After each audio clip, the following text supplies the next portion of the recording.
The lord. ఈరోజు మన లేఖన భాగము యోహాను సువార్త 20వ అధ్యాయము 1వ వచనం చదువుకుందాం. ఆదివారమున ఇంకను చీకటిగా ఉన్నప్పుడు మగ్దలేని మరియా పెందలకడ సమాధి యొద్దకు వచ్చి సమాధి మీద ఉన్న రాయి తీయబడినట చూచెను. ఆమేన్. దేవునికి స్తోత్రం. హల్లెలూయా. మన ప్రభువును రక్షకుడైనటువంటి యేసుక్రీస్తు నామములో ఈ కార్యక్రమానికి వచ్చినటువంటి సిద్ధపడినటువంటి వీక్షించడానికి సిద్ధంగా ఉన్నటువంటి తల్లులకు, తండ్రులకు, అంకుళ్ళకి, ఆంటీలకి, సిస్టర్స్కి, బ్రదర్స్కి, చిన్నపిల్లలకి ప్రత్యేకమైన వందనాలు తెలియజేస్తున్నాను. హల్లెలూయా. ప్రభు వాక్యాన్ని ధ్యానించుకోవడం, ప్రభు వాక్యంలోంచి నేర్చుకోవడం, ప్రభు వాక్యం మనకు పాఠ్యపుస్తకంగా మారడం. దేవుని స్తోత్రం. హల్లెలూయా. దేవుని వాక్యము మనకు అనుదిన ఆహారం, అప్పుడప్పుడు ఆహారం కాదు, అనుదిన ఆహారం. డైలీ బ్రెడ్డే కానీ అకేషనల్గా ఇచ్చే కేక్ కాదు. దేవుని వాక్యాన్ని గురించి ఒక ఆయన అదే చెప్పాడు. The word of God is a daily bread, not occasional cake. Cake అప్పుడప్పుడు కోసుకుంటాం, కానీ డైలీ బ్రెడ్ డైలీ తింటాం. అనగా డైలీ బ్రెడ్ అంటే మన రైసో లేకపోతే బిర్యానో లేకపోతే ఇంకా ఏదైనా, లేకపోతే ఆ పాశ్చాత్య దేశంలో వాళ్ళు రొట్టెలు తింటారు, మనం రైస్ తింటాం. మన డైలీ బ్రెడ్ ఇది. కాబట్టి దేవుని వాక్యం అనేది డైలీ బ్రెడ్డే కానీ అకేషనల్ కేక్ కాదు. బర్త్డేలప్పుడు, వెడ్డింగ్ యానివర్సరీలప్పుడు కేకులు కట్ చేస్తాం, కానీ దేవుని వాక్యం కేక్ కాదు. కానీ కేక్ కన్నా తీయంది, రుచి కరిగింది, లేకపోతే మంచి శ్రేష్టమైనది అనే సంగతి గుర్తుపెట్టుకోవాలి. డైలీ బ్రెడ్డే కోరుకోవాలి, కానీ ఏమాత్రం ఆ అకేషనల్ కేక్ను కోరుకోవద్దని మిమ్మల్ని ప్రేమపూర్వకంగా కోరుతున్నాను.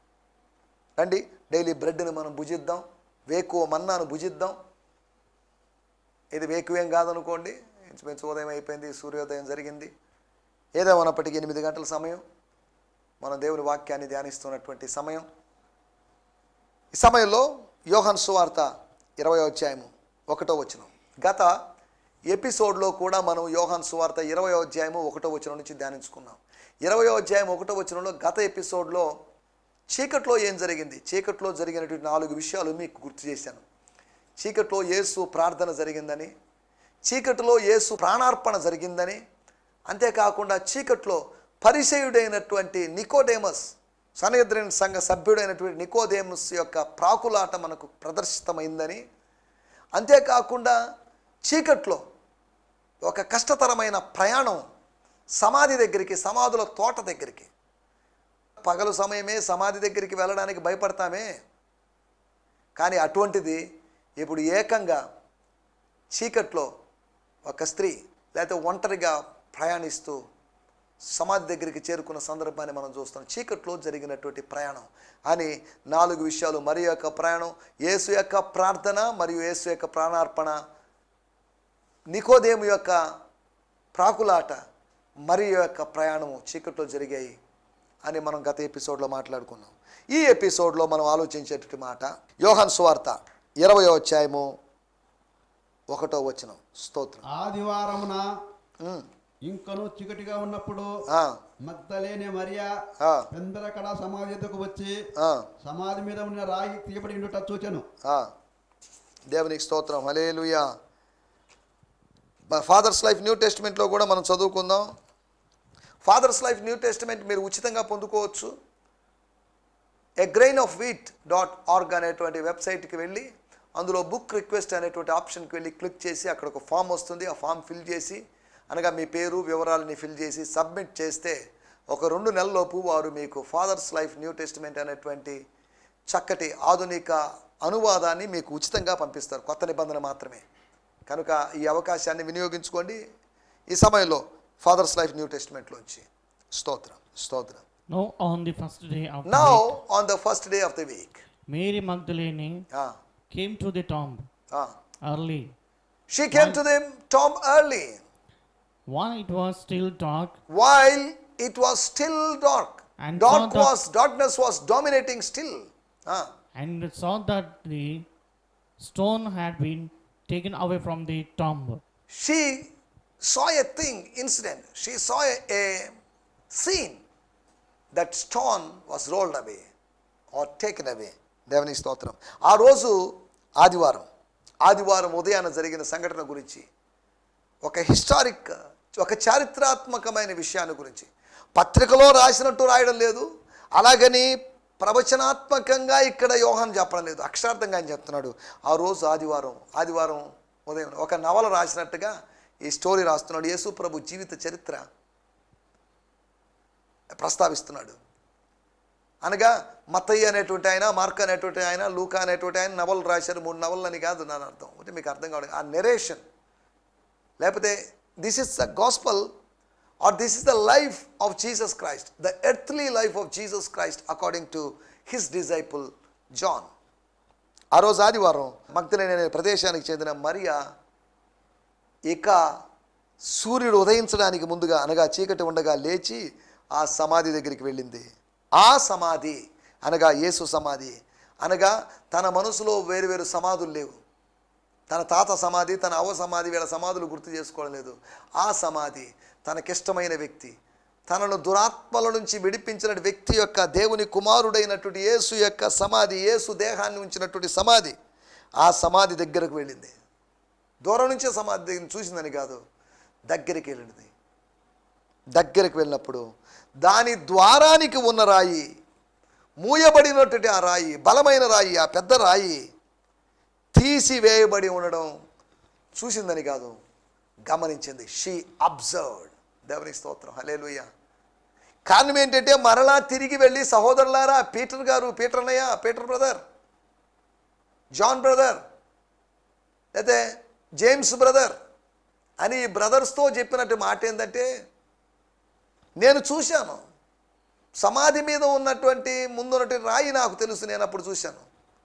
ఆ రాయి ఇంతకుముందు లెఫ్ట్లోకి పొర్లించబడింది, ఇప్పుడు రైట్లోకి పొర్లించబడింది. ఇంతకుముందు క్లోజ్ అయినటువంటి రాయి ఇప్పుడు ఓపెన్ అయిపోయింది. మానవ సహాయం లేకుండా ఏదో జరిగింది, లేదా దైవికమైన సహాయం వల్ల ఏదో జరిగి ఉంటుంది, లేదా ఏదో దురాత్మ ప్రభావంలో ఏదో జరిగి ఉండొచ్చు. ఆ రాయి దొల్లాలంటే ఆటోమేటిక్గా దొల్లదు. ఈ మూడిట్లో ఒకటే మానవ ప్రయత్నం అన్న జరిగి ఉండాలి, లేదంటే దైవ ప్రయత్నం అన్న, దైవ కార్యం అన్న జరిగి ఉండాలి, లేదా దురాత్మ ప్రభావం అన్న కలిగి ఉండాలి. కానీ ఇవేం కాదు. కానీ మత్తయి సువార్త 28వ అధ్యాయంలో మనం గమనిస్తే, పరలోకం నుంచి ఒక దేవదూత ఒకడు వచ్చి ఆ రాయిని కదిలించి దొర్లించి దాని మీద కూర్చున్నటువంటి సందర్భం. అనగా శవాల్లాగా పడి ఉన్నటువంటి ఆ సైనికులు ఏదో చేస్తే కాదు, రాయి దొల్లింది. సమాధికి అవతల యేసుదేహం, సమాధికి అవతల శవాల్లాగా పడి ఉన్నటువంటి సైనికుల యొక్క సజీవ దేహాలు. దేవునికి స్తోత్రం. తాత్కాలిక నిద్రలో ఉన్నటువంటి యేసు, 3 రోజుల నిద్రలో ఉన్నటువంటి యేసు, యువతల వారిద్దరి మధ్యలో రాయి మాత్రం ఉంది. యువతల కొన్ని గంటల తాత్కాలికమైన నిద్రలో ఉన్నటువంటి సైనికులు. దేవునికి స్తోత్రం, హల్లెలూయా. ఇది గురకలు పెట్టేటువంటి నిద్ర, అది గురకలు లేని నిద్ర అంతవరకే. ఆయన ఒక పిలుపు విని లేచాడు. యేసు లాజరును పిలిచి లేపినట్లుగా తండ్రి అయిన దేవుడు తన కుమారుని పిలిచి లేపాడు, తట్టి లేపాడు. My son rise up. ఏ విధంగా తల్లి తండ్రి తమ బిడ్డలు లేపుతారో అలాగే రైజ్ అప్ అని చెప్పేసి పునరుత్థానం, ఈస్టర్ రోజు ఉదయం, మీకు అర్థం కావడానికి చెప్పాను అన్నమాట. ఈస్టర్ రోజు ఉదయం ఆ పునరుత్థానపు ప్రభాత సమయాన ప్రభు ఆయన్ని లేపాడు. దేవునికి స్తోత్రం, హల్లెలూయా. ఆ ప్రభాత సమయంలో ప్రభు తన కుమారుణ్ణి, ప్రభు తన పుత్రుణ్ణి పునరుత్థానానికి గురి చేశాడు. దేవునికి స్తోత్రం, హల్లెలూయా. మన టైటిల్ సమాధి నేర్పిన సత్యాలు. ఇదేంటిది టైటిల్ విచిత్రంగా ఉంది. సమాధి నేర్పించిన సత్యాలు ఏంటండి? సమాధి గురువా, సమాధి బోధకుడా? సమాధి అంటే అక్షరార్థమైనటువంటి ఒక చెడు ప్రదేశం లాంటిది కదా.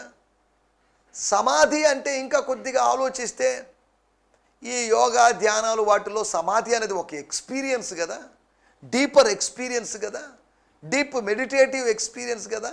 సమాధి నేర్పిన సత్యాలు ఏంటండి? ఇదేంటి మరీ విచిత్రంగా ఉంది.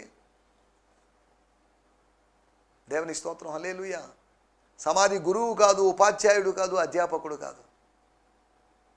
దేవుడు చెప్పాడు, ఆకాశంలో పక్షులు చూడండి, పాఠాలు నేర్చుకోండి. ప్రకృతిని చూడండి.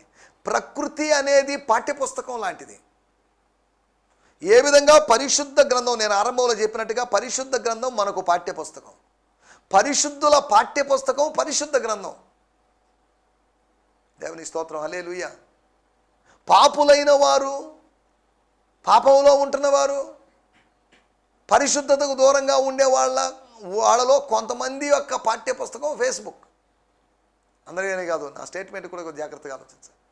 ఇది ఫెయిత్ బుక్, ఇది ఫేస్బుక్ కాదు, ఇది హార్ట్ బుక్, ఇది సోల్ బుక్. ఇది బైబిల్ అనేది ఫేస్బుక్ కాదు. ఫేస్బుక్ అని దాని పేరు పెట్టారు, ఫేస్ను మాత్రం చూపిస్తుందేమో, కానీ ఇది ఫేస్బుక్ కాదు, ఇది హార్ట్ బుక్, ఇది సోల్ బుక్. అనగా ఫేస్బుక్ చూపించనివి ఈ బుక్ చూపిస్తుంది. ఈ బుక్ ఇంచుమించు 2000 సంవత్సరాలుగా చూపిస్తూనే ఉంది. ఈ బుక్ ఫేస్బుక్ వచ్చేంత ఒక 10-11 సంవత్సరాలు 12 సంవత్సరాలు ఏంటిదంతే. దేవుని స్తోత్రం, హల్లెలూయా.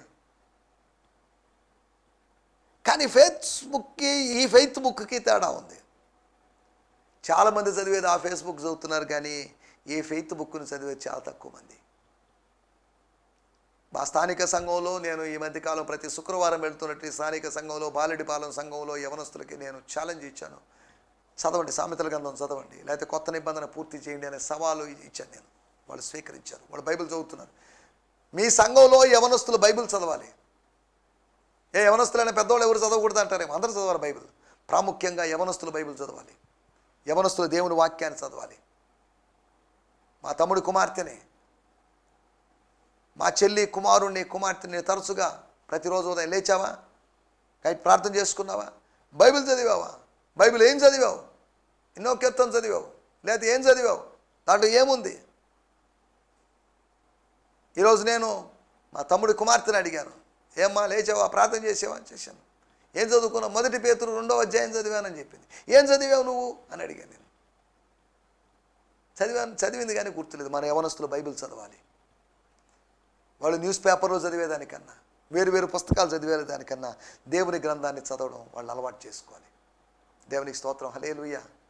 ఒక బైబిల్ రీడింగ్ రివైవల్ రావాలి మన మధ్యలో. బైబిల్ రీడింగ్ రెవల్యూషన్ రావాలి. వాక్య పఠన విప్లవం రావాలండి.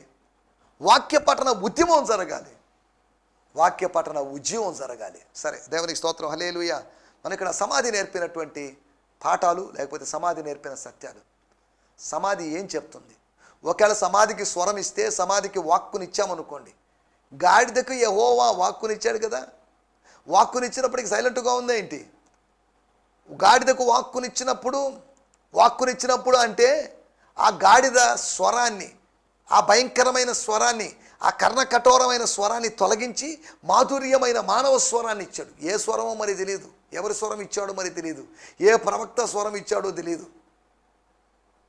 ఒకవేళ బిలాము గురువు గారైనటువంటి ఎవరైనా ఉన్నట్లయితే ఆ గురువు గారి స్వరమో, లేకపోతే మోషే స్వరమో, ఎవరిదో ఒక స్వరం, మానవ స్వరం ఇచ్చాడు. మానవ స్వరం ఇచ్చాడంటే ఇంతకు ముందున్న వాళ్ళలో ఎవరో ఒకరి స్వరాన్ని, అదే వాయిస్ని ఆ గాడిద అనుకరించిందని కాదు, ఆ ఫారింగ్స్ని, ఆ స్వరపేటికని, గాడిద యొక్క స్వరపేటికని మానవ స్వరపేటికగా దేవుడు కొన్ని క్షణాలు మార్చాడు. మరలా తర్వాత కొన్ని క్షణాలకి పూర్వపు స్వరపేటికతోనే గాడిద అరవడం ఆరంభించింది. మాట్లాడిన గాడిద, మనిషిలాగా మాట్లాడిన గాడిద, నన్నెందుకు కొట్టుచున్నావు అని అడిగిన గాడిద, ఇప్పుడు కొడుతుంటే నొప్పి భరిస్తూ అరుస్తుంది అంతవరకే. దేవుని స్తోత్రం, హల్లెలూయా. అరిచే గాడిదను అడిగే గాడిదగా దేవుడు మార్చాడు. గుర్తుపెట్టుకోండి, నువ్వే ఒకవేళ అరిచే గాడిదగా ఉన్నట్లయితే దేవుని చిత్తం కాదు, నువ్వు అడిగే గాడిదగా మారగాలి.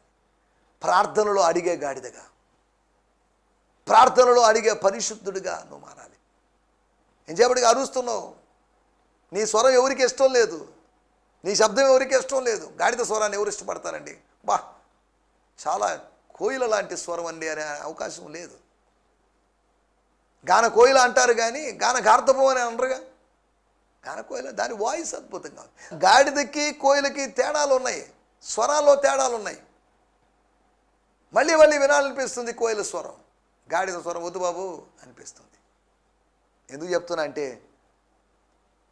గాడిద ద్వారా, లేకపోతే ప్రకృతి ద్వారా, పురుగు ద్వారా, సొర చెట్టు ద్వారా, కోడి కూత ద్వారా దేవుడు ఇలా వేరువేరు విషయాల ద్వారా పాఠాలు నేర్పించగలిగినటువంటి సమర్థుడు ఆయన. ఆయన గురువే, ఆయనే నేర్పించగలడు. అదే సమయంలో ఆయన అసిస్టెంట్ గురువులైనటువంటి ఉపాధ్యాయుడు, ఉప అనే మాట కాదు, సబ్ అనగా జూనియర్ లెక్చరర్స్ అన్నట్టుగా. ఆయన సీనియర్ లెక్చరర్ అయితే, ఆయన ప్రొఫెసర్ అయితే ఈ విషయాలన్నీ, ఈ గాడిద లేకపోతే సొర చెట్టు, సొర తీగ లేకపోతే ఆ చేప లేకపోతే ఆ పురుగు, ఇవన్నీ జూనియర్ లెక్చర్స్ అనుకోండి. సరే, దేవునికి స్తోత్రం, హల్లెలూయా. సమాధి నేర్పించినటువంటి పాఠాలు, సత్యాలు ఏంటి? మొట్టమొదటి విషయం చూద్దాం. 3 సమాధులు మీకు జ్ఞాపకం చేస్తాను యోహాను సువార్తలో నుంచి. యోహాను సువార్త 11వ అధ్యాయము 38వ వచనం. యేసు మరలా తనలో మూలుగుచు సమాధి యొద్దకు వచ్చెను. అది ఒక గుహ, దాని మీద ఒక రాయి పెట్టి ఉండెను. దేవుని స్తోత్రం. యేసు హృదయం మళ్ళీ కదిలింది. ఆయన సమాధి దగ్గరికి వెళ్ళాడు.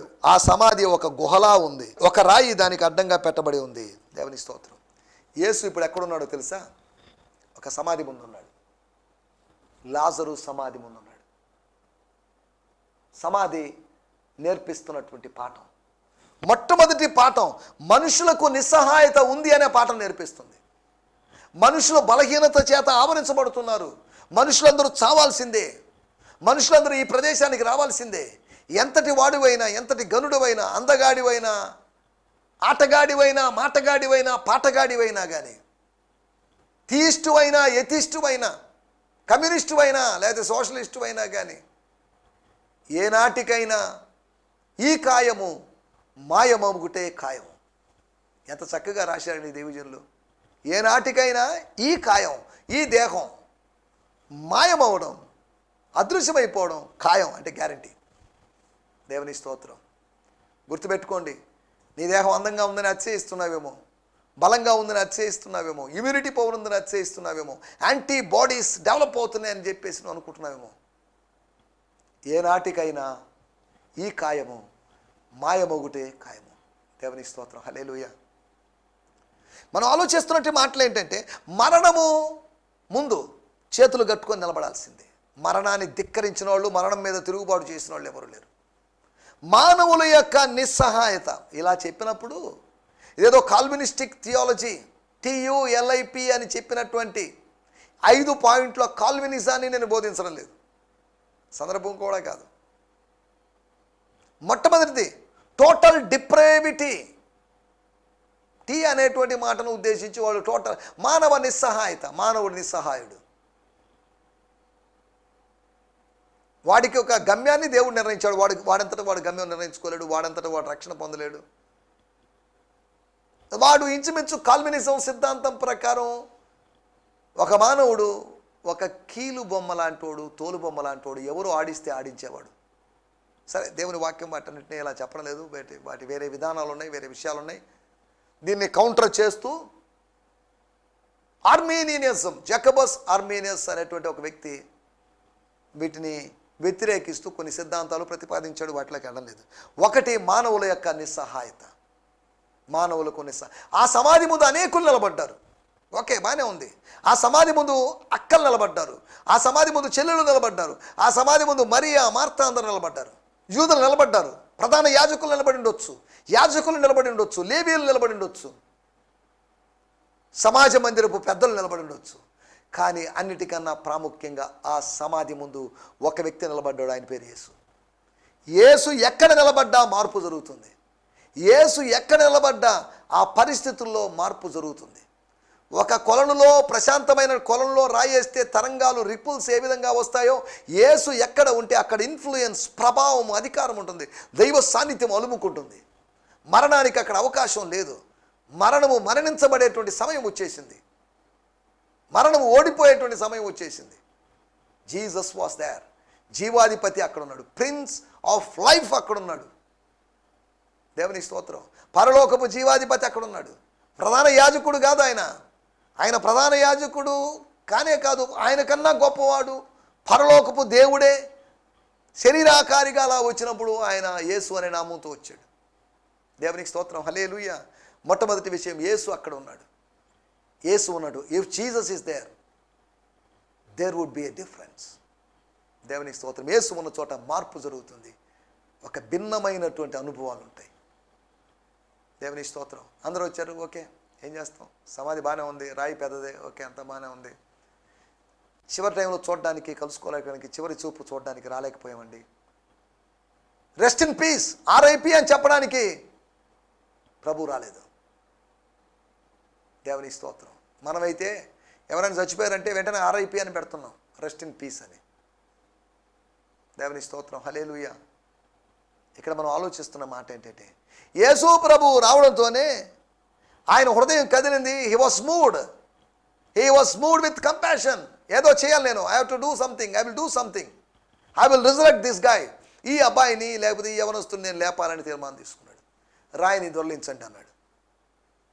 ఇంతకుముందు వచ్చిన వాళ్ళలో ఎవరు కూడా రాయిని దొర్లించండి అని చెప్పే సాహసం మేము చూడలేదు. కాబట్టి యేసు ప్రభు రాయి దొర్లించి లాజరును చూడడానికి కాదు అక్కడికి వచ్చింది, లేపడానికి.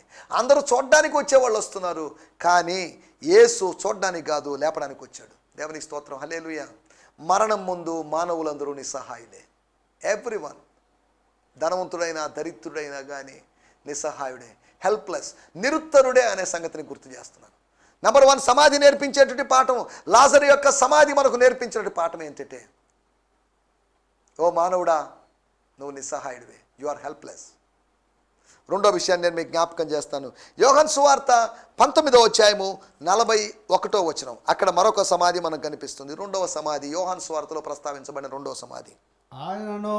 ఆయనను శిలువ వేసే స్థలములో ఒక తోట ఉండెను.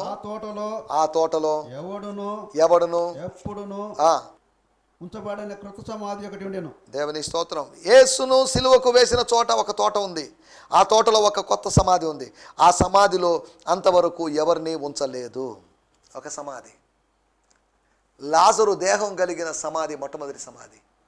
రెండోది ఖాళీ అయినటువంటి సమాధి, అరిమతయి యోసేపు తన కోసం తొలిపించుకున్న సమాధి. అనగా ఇంకా కొన్ని రోజులకి అరిమతయి యోసేపు యొక్క దేహము ఆ సమాధిలో ఉండబోతుంది.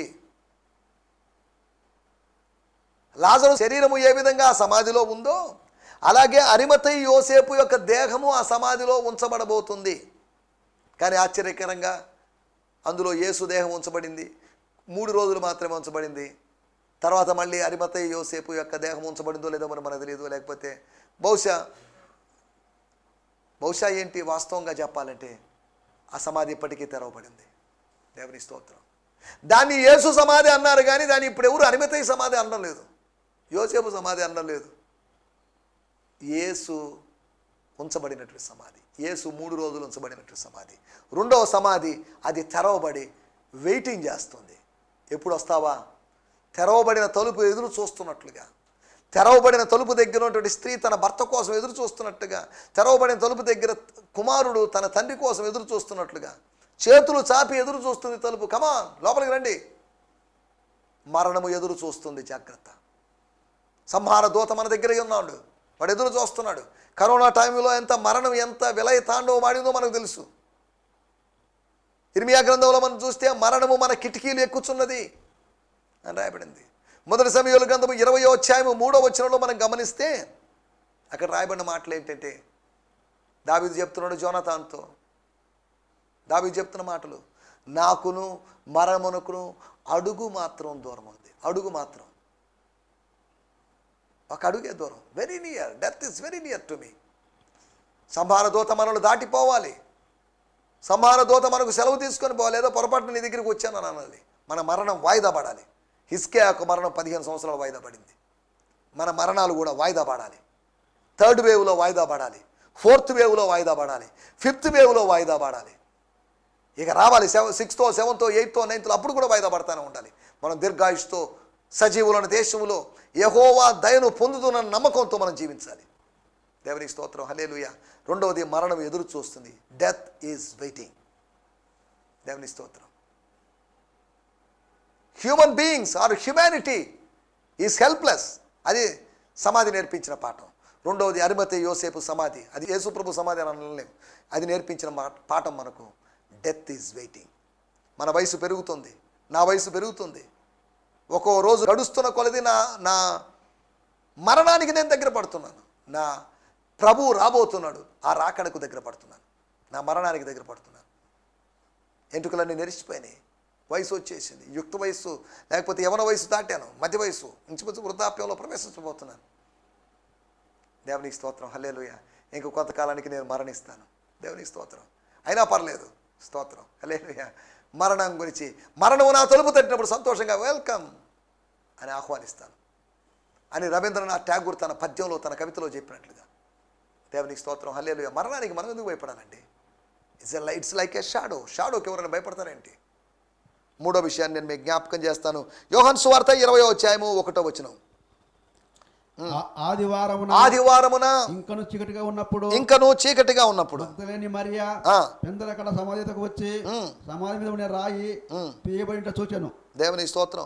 ఆ సమాధి దగ్గరికి వచ్చెను అని వాడుక భాషలో ఉంది. ఆ సమాధి అనగా అరిమతయి సమాధి అని కాదు, యేసును ఉంచినటువంటి సమాధి. సమాధి నేర్పించేటువంటి మూడవ సత్యం, మూడవ పాఠం ఏంటంటే, సమాధి చెప్పింది, ఓ మానవులారా మీరు నిస్సహాయులు. రెండవది, సమాధి ఎదురు చూస్తుంది, ఐఎమ్ వెయిటింగ్ ఫర్ యూ అంటుంది. కమాన్, త్వరగా రా, పాస్టర్ గారు త్వరగా రండి, విశ్వాసులారా త్వరగా రండి, స్త్రీలారా త్వరగా రండి అని పిలుస్తుంది. సమాధి పిలుస్తుంది, సమాధి స్వాగతం పలుకుతుంది. మూడవదిగా సమాధి మనకు నేర్పించేటువంటి సత్యం. మూడో సమాధి మనకి ఇక్కడ, మూడో సమాధి కాదు, అది రెండో సమాధి అనగా అరిమతయి యోసేపే. కాకపోతే ఇప్పుడు యేసు ప్రభు సమాధిగా, యేసును ఉంచిన సమాధిగా. ఇక మీదట అది నా సమాధి అని భావించబడదు, అది యేసు సమాధిగానే ఉంచబడుతుంది. కాకపోతే నేను తొలిపించుకున్న సమాధిలో నేను కొత్త సమాధి తొలిపించుకుంటానులే, నా ప్రభు లేకపోతే రబ్బుని రబ్బీ ఉంటాడులే అని అనుకొని అరిమతయి యోసేపు అనుకోండొచ్చు. కానీ తన సమాధిని కేవలం 3 రోజులు మాత్రమే ఆయన వాడుకుంటాడని ఆయన అనుకోలేదు. మూడో విషయం, తెరవబడినటువంటి ఆ సమాధి, మూయబడిన సమాధి, ఎవరిని పెట్టబడిన సమాధి. ఇప్పుడు మూడవ సమాధి, తెరవబడిన సమాధి. ఆ సమాధి నేర్పిస్తున్న పాఠం ఏంటంటే, సత్యం ఏంటంటే, మరణం మీద జయం ఉంది, మరణాన్ని జయించవచ్చు. It is possible to conquer death. మరణం పైన జయం తథ్యం అని చెప్తుంది. దయచేసి స్థలంలోంచండి, ప్రార్థన చేసుకుందాం. పరిశుద్ధమైన మా దేవా, మీరు మాకు వినిపించిన మాటల కొరకే మీకు వందనాలు. సమాధి నేర్పిన సత్యాలు అని మీరు మాకు తెలియజేసినట్టు 3 మాటల కొరకే మీకు వందనాలు. సమాధి మానవ నిస్సహాయతను గురించి తెలియజేస్తుంది. అంతేకాకుండా సమాధి మరణం ఎదురు చూస్తుంది, మరణం యొక్క నిరీక్షణ గురించి తెలియజేసింది. అంతేకాకుండా సమాధి మాకు నేర్పిస్తున్న పాఠం, ఈ సమాధి తెరవబడినట్టు ఒకరోజు అనేక సమాధులు తెరవబడతాయి. యేసు సమాధి తెరవబడినట్టు అనేక సమాధులు, లాజరు సమాధి తెరవబడినట్టు అనేక సమాధులు తెరవబడతాయని సమాధి మాకు పాఠాలు నేర్పించింది. ప్రభువా, అందును బట్టి మీకు వందనం చెల్లిస్తున్నాం. మరణానికి భయపడకుండా మరణాన్ని జయించినటువంటి నీ వైపు చూస్తూ పునరుత్థానపు నిరీక్షణతో ముందుకు సాగుతూ సాయం చేయమని యేసు క్రీస్తు నామములోనే ప్రార్థించడుగుతున్నాం తండ్రి, ఆమేన్, ఆమేన్. దేవుని స్తోత్రం. మీ అందరికీ వందనాలు. ప్రభు చిత్తమైతే మరొక ఎపిసోడ్లో కలుసుకుందాం. స్తోత్రం. ఈ సందేశము మీకు ఆశీర్వాదకరంగా ఉందని నమ్ముచున్నాము. ప్రార్థనా అవసరతల కొరకు మమ్మల్ని సంప్రదించవలసిన మా చిరునామా గిద్యోన్ మిషన్ చర్చ్, 6వ వీధి, శాంతినగర్, నెల్లూరు 4, ఆంధ్రప్రదేశ్. పిన్ 524004. మా ఫోన్ నంబర్లు 7036443613 మరి ఒక నంబర్ 9392293010. మా ఈమెయిల్ ఐడి gfihmi2015@gmail.com. దేవుడు మిమ్మును ఆశీర్వదించునుగాక. ఆమేన్.